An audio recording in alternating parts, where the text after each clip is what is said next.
What's going on, people? We are Tottenham TV, back here for an instant match reaction as England secure safe passage into the last 16, top of the group, which means that we will be facing Senegal in the next round, which is going to be a really interesting matchup. Could have been Ecuador, but Senegal did the business today, which means USA are through as well after winning 1-0 against Iran. So they'll be playing the Netherlands in the next round, which also promises to be a really good game. Sunday, 7 p.m. is the England game. We will be doing our events as well for the knockout stages. So if you do want to grab your ticket, information about tickets will be going all over social media and on the community section tomorrow. So look out there if you want to grab your ticket. But in terms of the game, it was just easily done really from England today. It was domination from minute one all the way till the end of the game.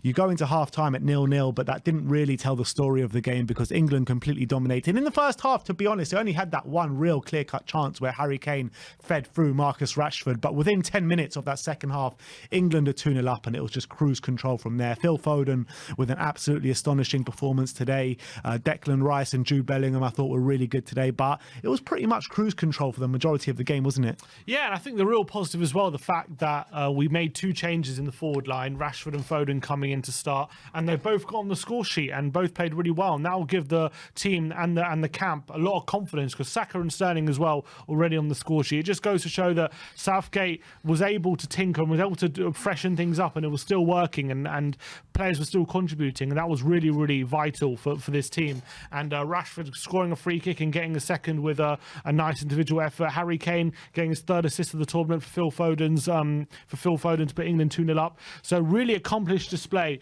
from England, and I think Wales really failed to hurt England in any meaningful way. Kiefer Moore was anonymous. Gareth Bale hooked off at half-time, which must be a big disappointment for him. And they didn't really have any chances at all. England defended very well. They kept possession really well, and then when they did have the chances to get forward, especially in the second half, they were having fun. They were playing some nice back heels and one-touch passing, and they were able to open up Wales at will at times, and it could have been even more than 3-0 to be fair. It definitely did flatter Wales. But England, very, very accomplished victory. One you expected, but after the disappointing performance against USA, it was really good to get a good morale-boosting, attacking performance off the back of that performance against USA. Maybe shut up a few critics. 9 goals now in 3 games, so we are scoring a lot of goals. And as well, the substitutes are coming on and contributing. So we're looking strong at the moment. We go into that Senegal game definitely full of confidence that we can qualify. It's not going to be easy, but Senegal full of energy, a very strong team, but we definitely go into that game as big favourites, and we have to make sure we get through to the quarterfinals where probably one of Argentina or France awaits, but we'll see about that. Don't want to get too ahead of ourselves. But England, very strong showing, really happy with that performance. Wales are a bit of a shambles, but delighted with the outcome. Yeah, an absolute no-show from Gareth Bale today. Hooked off at half-time. Not sure if it was because of injury or performance, but with only 7 touches in that first half, he was completely anonymous. A bit of a downside of the game was Ben Davies going off injured in that second half, so we have to wait and see what happens with that when Premier League comes back around. But he will get that rest if he's not injured before the Premier League does re-begin. So I guess that's a plus side. Let's hope the injury isn't too serious. But it's been a short kind of group stage from England. 6-2 in the first game, 0-0 against USA, and then 3-0 where it should have been a lot more today, with the highest scorers so far in the tournament with 9 goals. Spain second with 8 goals. They do have a game left to play in the group stage. But for everyone coming into this tournament, and even during the tournament, saying England are too defensive, England don't create enough chances, England don't score enough goals. I mean, can you really complain? I don't think you can complain at this stage, but if we do go into, say, for example, the Senegal game, and it's 0-0 and it goes to extra time or something like that, and we are a bit too pragmatic, then I think people have a case for it. But I think, look, this group stage, there's 3 games to play. You've got to just make sure you get through these group games, and if it means that you have to settle for a draw in one game, so be it. But we've got 2 wins and a draw. We scored a bucket load of goals, so I don't think at this stage there's too much England fans can complain about, and all the talk about Southgate out and all this stuff a bit overblown right at this stage. Very similar to last Euros when we had a 0-0 against Scotland and people were going mad, and then we ended up going through with ease and going all the way to the final. So look, I still think England have a decent chance of winning, better chance of winning World Cup than we've had probably in a long time. Although I know in 2018 we got to the semis, but you wouldn't have even said at that stage we had a good chance of winning it. So I think England are looking strong. I think our depth is looking good. The players are coming off the bench. The squad are all contributing to the performance. I still worry about our defence against better opposition. Absolutely. That's the big worry, obviously.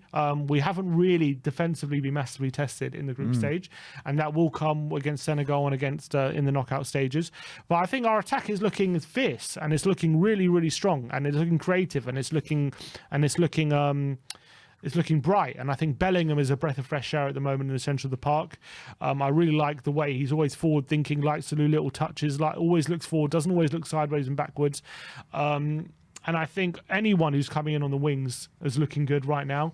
And I think Kane is just doing a very good job for the team. He's not necessarily playing for himself. He's not getting the goals, but he's got 3 assists already, and he's laying them on a plate for the opposite. And he could have 2 if Rashford slid in for a 1-on-1. So I think he's doing a really good job, Kane. Let me ask you this.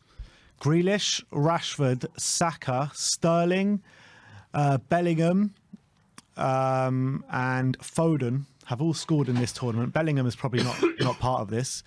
Kane hasn't scored yet, but obviously he starts. Who is your front three going into that Senegal game?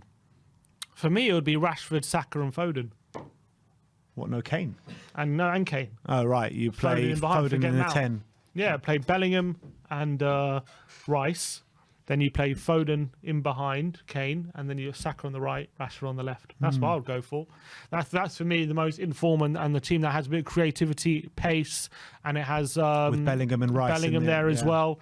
That's what I would go for. Whether Southgate believes that has enough defensive legs in it to be a viable selection, it remains to be seen. But I don't see a problem. Why wouldn't we be able to do that? What a great problem to have, because even the players that you don't want to be playing there, even Grealish has scored a goal in this. Sterling has scored a goal in this tournament. They're all scoring, which is absolutely fantastic. And you could look. People might look at Kane like, how has he not got a goal? But he look. 3 assists how out of 8 goals. He assisted Sterling. He assisted Rashford.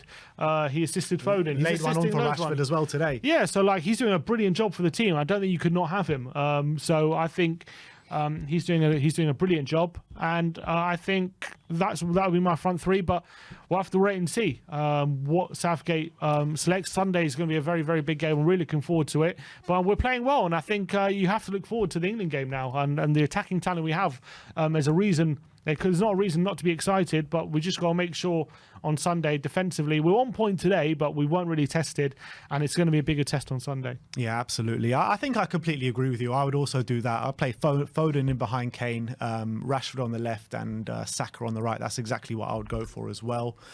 But look, I think the moment of the game, though, it was definitely when Ben Davies lost that ball, and he saw the ball was falling to Harry Kane, and you just saw him mutter to himself, being like, "What have I done here?" Yeah, he was so annoyed. he knew shit was about to go down after he made that error. But unfortunately, he did go off injured after that. But look. We move on. Senegal on Sunday. Like I said before, if you want to get your tickets to our event that we will be hosting in Wembley, then do let us know. The details for all the tickets and the venue and everything like that will be going out tomorrow. So definitely look out for that, because the last events we had were absolute carnage. They were really good. So very much looking forward to them. But that's it from us today. We'll see you all tomorrow for some more watch-longs. What have we got on tomorrow? So it's a couple of big ones. Obviously, Argentina later on in the day. So tomorrow at 3 o'clock, we've got Australia, Denmark, and Tunisia, France.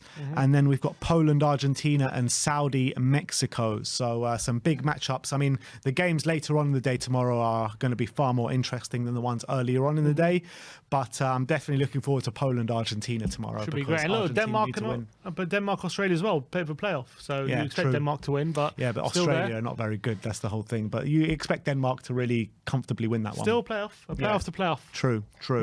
But we'll see you all tomorrow, guys. Thank you, everyone, for joining us today. Like, subscribe, and comment. And as always, come on, England.